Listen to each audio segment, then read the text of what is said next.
Okay, तो आज की इस वीडियो में हम लोग बात करने वाले हैं math class seventh आर्यस Agarwal book से एक्सरसाइज 20 ए का क्वेश्चन नंबर 7 को। देखो, वैसे तो हम लोगों ने 1 से लेकर 6 तक क्वेश्चंस को पार्ट वाइज बहुत ही अच्छे से कर रखा है, लेकिन 1 से लेकर 6 तक में अगर तुम्हें कोई भी डाउट हो तो नीचे दिए गए डिस्क्रिप्शन में सारे वीडियोज़ का लिंक मिल जाएगा। और यहाँ तक कि अगले आने वाले कुछ वीडियोज़ भी तुम्हें उनका लिंक डिस्क्रिप्शन में देखने को मिल जाएगा। अगर तुम पूरे एक्सरसाइज के साथ अगले कुछ और एक्सरसाइज के वीडियोस भी देखना चाहते हो तो तुम जाके प्लेलिस्ट को विजिट कर सकते हो। आओ अपने क्वेश्चन के ऊपर चल। तो क्वेश्चन हमारा क्या कह रहा है कि the cost of carpeting a room 15 metre long with the carpet of with 75 centimetre. पहला बात कि हमें गिवन है कि रूम का जो लेंथ है वो 15 मीटर का है। अगर हम लोग यहाँ पे एक रूम बना ले, मान लेते हैं ये रूम है हमारा, तो इसका लेंथ हमें गिवन क्या है 15 मीटर का। यहाँ से लेकर यहाँ तक हमें गिवन है 15 मीटर। ठीक है। अब देखो, इसी रूम में जो है हमें कारपेट बिछाना है, तो उस कारपेट का विड्थ दिया हुआ है 75 सेंटीमीटर। तो सबसे पहले हम लोग लिख लेंगे यहाँ पे length length of room length of room is equal to हम लोगों ने 15 मीटर कर दिया है। ठीक है। अब यहाँ पे विड्थ दिया हुआ है, विड्थ ऑफ कारपेट ये दिया हुआ है सेंटीमीटर में। ये बात ध्यान में रखना। अगर यही बात तुम मिस कर जाओगे तो क्वेश्चन गलत बनने लगेगा। 75 को 75 अगर तुम लेकर बनाने लगोगे तो वो दिक्कत कर देगा। ये सेंटीमीटर में है तो इसे अब हम लोग मीटर में चेंज करेंगे। ठीक है। तो ये हो जाएगा हमारा 0.75 मीटर।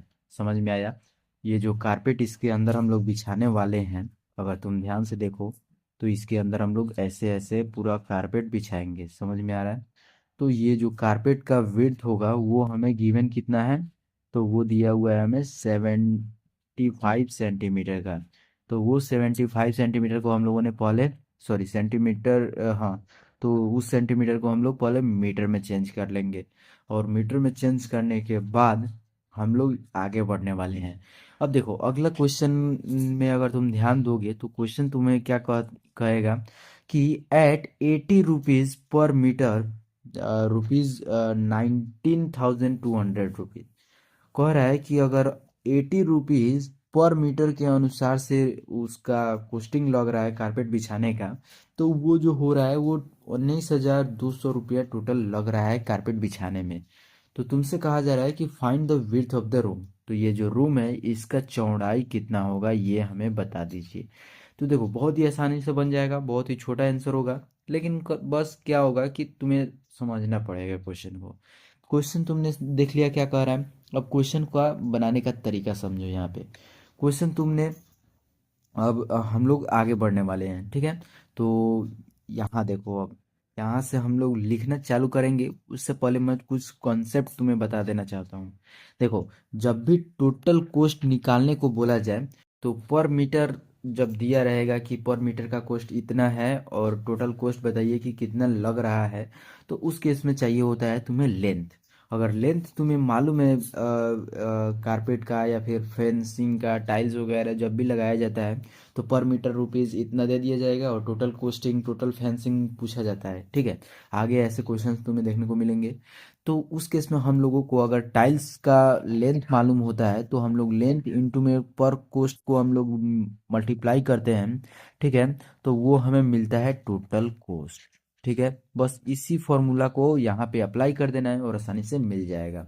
तो हमें विड्थ मालूम है, तो कारपेट हमें तो मालूम है नहीं, तो यहाँ पे हम लोग लेंगे लेंथ को, length of carpet be x let, या फिर यहाँ पे एक बार बैक करेंगे, let the length of carpet, let the length of carpet be x. और ये हम लोग मीटर में ले रहे हैं। ठीक है। अब देखो, यहाँ पे हम लोग क्या करेंगे कि चूंकि चूंकि फॉर्मूला होता है लेंथ इंटू में पर cost into cost for 1 metre is equal to total cost बस इसी का फॉर्मूला यूज़ कर लेना है। लेंथ हमें मालूम नहीं है तो लेंथ हम लोग रहने देंगे। कॉस्ट हमें मालूम है 80 रुपीज़ पर मीटर के अनुसार से हो रहा है, तो 80 यहाँ पे हम लोग मल्टीप्लाई कर दिए, और ये हमारा 19,200 रुपया टोटल लग रहा है, तो 19,200 कर दिए। अब लेंथ हम लोग फट से निकाल लेंगे। ये वैल्यू इधर मल्टीप्लाई में है, इधर भेजेंगे तो डिवाइड में चला जाएगा, तो हम लोगों ने यहाँ पे डिवाइड में इसे भेज दिया। 19,200 भागा में कर दिया हम लोगों ने 80 को। एक जीरो से एक जीरो गया। अब देखो, तुम चाहो तो डायरेक्ट 8 से भी लगा सकते हो, और तुम चाहो तो 4 से भी लगा सकते हो। तो 4 2 जा 8, और 4 4 जा 16, और 3 बचा तो 32 हो गया, और 32 जो है 4 से 8 मतलब में कट गया, तो 480/2 आ रहा है। और इसे भी हम लोग अगर कटा दें, जो कि कट जाएगा 204 यानी 240 रुपीज़ मीटर में, तो ये तुम्हारा लेंथ आ गया कारपेट का। 240 मीटर कारपेट का लेंथ यहाँ पे आया। अब ये जो कारपेट का लेंथ आया, बस इसको अगर हम लोग ध्यान से समझेंगे तो बन जाएगा हमारा। इसका यूज हम लोग किस तरह से करेंगे, देखो, अगर कारपेट का हमें लेंथ और ब्रेथ दोनों मालूम है। कैसे मालूम है? ब्रेथ पहले ही दिया हुआ है और लेंथ हम लोगों ने अभी निकाल लिया।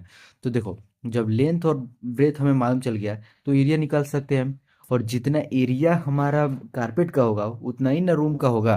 रूम तो हमारा छोटा नहीं रह जाएगा कारपेट से, या फिर हमें कारपेट पूरा रूम में बिछाना है तो कारपेट से बड़ा तो नहीं हो जाएगा ना। तो यही लॉजिक को हम लोग यूज़ करेंगे, ठीक है। तो यहाँ पे हम लोग एरिया ऑफ कारपेट इक्वल में कर देंगे एरिया ऑफ रूम को, और यहीं से हमारा वैल्यू जो है निकल कर आ जाएगा। Area of carpet is equal to में हम लोग कर देंगे एरिया ऑफ रूम को, एरिया ऑफ रूम। अब देखो, कारपेट तो हमारा मालूम है कि 240 मीटर लॉन्ग है। 240 मीटर पहले लिख लेते हैं, 240, और इनटू में हम लोग करेंगे विड्थ को, जो कि 0.75 है, ठीक है। और ये मीटर हम लोग अभी नहीं लिखेंगे, क्यों? क्योंकि मीटर इधर का मीटर और इधर का मीटर इधर से कट जाएगा, ठीक है। तो इसे हम लोग रहने देते हैं। अब देखो, एरिया ऑफ रूम, तो रूम का केवल हमें लेंथ मालूम है, जो कि 15 मीटर गिवन है हमारा। तो यहाँ पे हम लोगों ने 15 कर दिया, इंटू में कर दिया कितना, जो कि हमें विड्थ निकालना ही है और हमें मालूम नहीं है, तो बी रख दिए, ठीक है। और यहाँ पे हमारा जो वैल्यू है बी, उसे हम लोग यहाँ पे निकालते हैं। चूंकि ये वैल्यू मल्टीप्लाई में है इधर, तो इधर हम लोग भेजेंगे तो डिवाइड में चला जाएगा। तो बस यही लॉजिक यूज़ करो।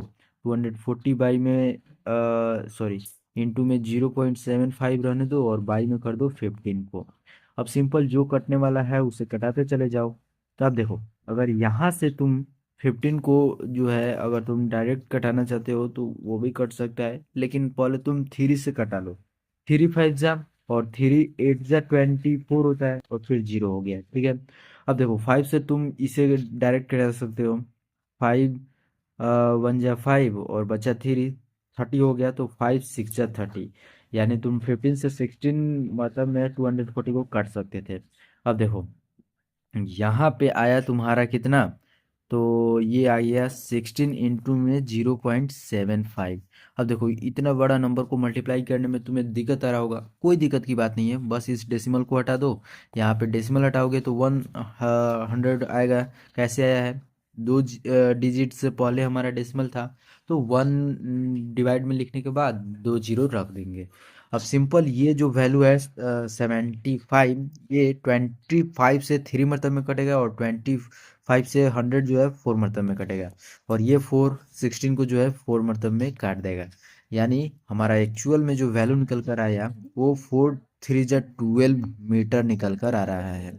और यही जो है, हमें इस क्वेश्चन का आंसर मालूम चल गया, ठीक है। तो इसी तरीके से तुम भी जो है आसानी से निकाल सकते हो। और जैसा कि मैंने शुरू में बताया कि इसके आगे आने वाले सारे वीडियोस का लिंक भी तुम्हें डिस्क्रिप्शन में मिल जाएगा, और अगले वीडियोस के साथ साथ अगले एक्सरसाइज को तुम डायरेक्ट चैनल पे जाके प्लेलिस्ट के थ्रू भी विजिट कर सकते हो। तो यहाँ तक देख चुके हो, वीडियो को लाइक कर दो, चैनल पे नए हो सब्सक्राइब कर दो। मिलते हैं अगले वीडियो के साथ, जिसका लिंक तुम्हें डिस्क्रिप्शन में मिलेगा। तब तक के लिए बाय।